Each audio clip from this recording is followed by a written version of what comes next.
It's not that I lost it, the gendarmerie simply didn't give it back to me. Es steigen an die Tränen in die Augen, wenn man sieht, was mit mir passiert und was mit mir geschieht. Es erscheinen Engelchen und Teufelchen auf meiner Schulter, Engel links, Teufel rechts.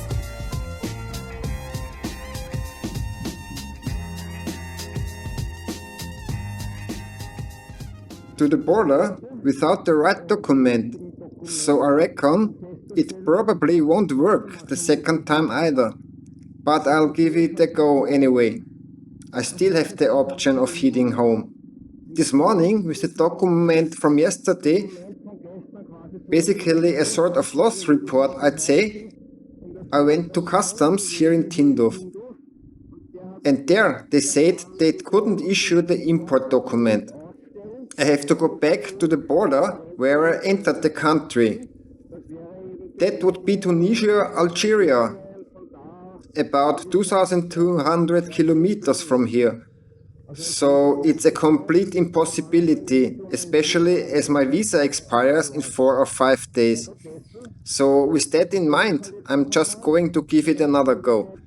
Maybe the circumstances are different now somehow, or inshallah, you never know. That's just part of the adventure. If I don't make it to Mauritania, then I'll just have to head back home to the old world. While we are standing around here, perhaps we should talk about the brakes. What have I done?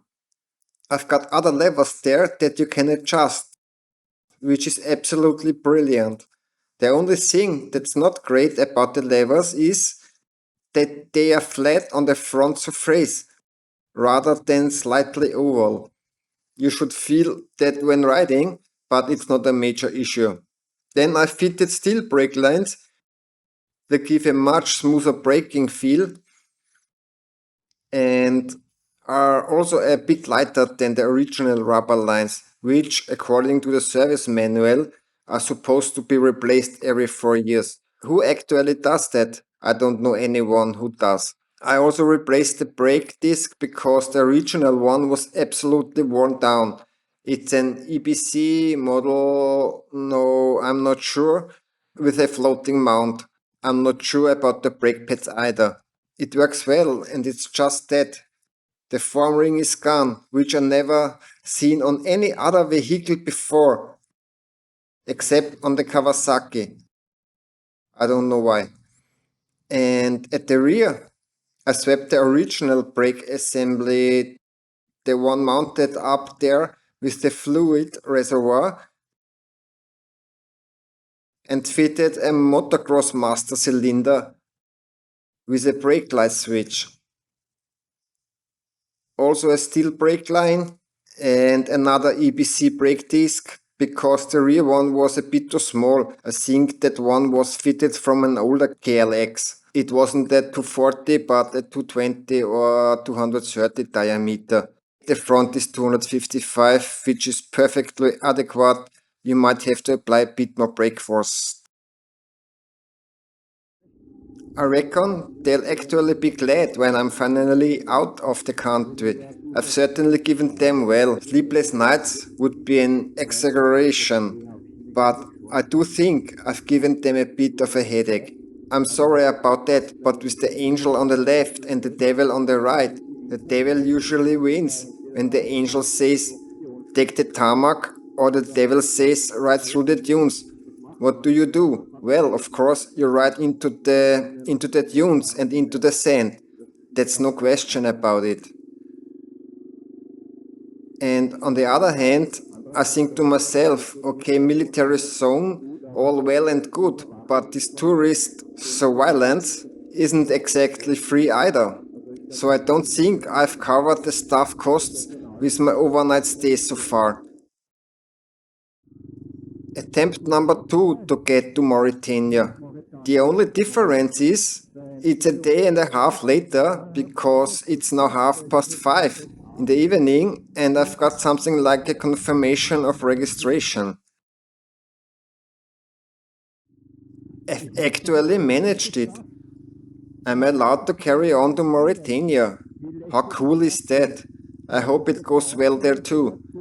This is, so to speak, no man's land. Up ahead is the Mauritanian import of me and Azzurro. I hope we'll see each other again behind the building. All that's left for me to say is greetings to the girls, hello to the boys from the border in Mauritania. I managed it on the second attempt after all. I'm allowed to sleep in the gendarmerie's little waiting hut here at the border. Or rather, I sort have to, which isn't such a bad thing. First of all, there's a bit of infrastructure here, like a restroom, which isn't the biggest problem, but it's already starting to get dark. Or rather, I think the sun has actually already set, and so I don't really want to get out there anyway, and the gravel road will start relatively soon. I've got 3 days now until I have to turn up in Suerat, or I think even longer, so I can sort out the rest of the customs formalities there. They always stamp the motorbike in the passport and then, obviously, they deal with this issue in a bit more detail there. It costs 55 euro and another 2000 dirhams, Algerian ones, to register the motorbike, which isn't a lot of money. I'm just happy that it worked out in the end. I'm already looking forward to continuing my journey, of course. The sleeping bag and ground sheet are already inside this building. I think I'll just fire up the stove now and make myself a pot of rice. I've still got a bit of sauce left, if it's still eatable since Italy. It's been shaken and stirred to bits. And then I'll lie down and make sure I set off as early as possible tomorrow because the temperature's really pleasant in the early morning and mid morning. From midday onward, it gets quite uncomfortable warm.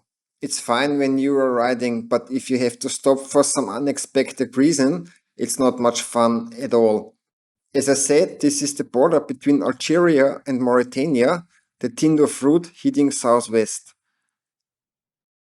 The riding challenge today wasn't exactly anything special. On the plus side, the wind was obviously on my side for once. I caught up nicely at half throttle behind the gendarmerie. I'll make myself comfortable somewhere, so to speak, and drift off to sleep. Right, that's it for this adventure, this next one, and I'm already looking forward tomorrow. So I say again, greetings to the girls, hello to the boys.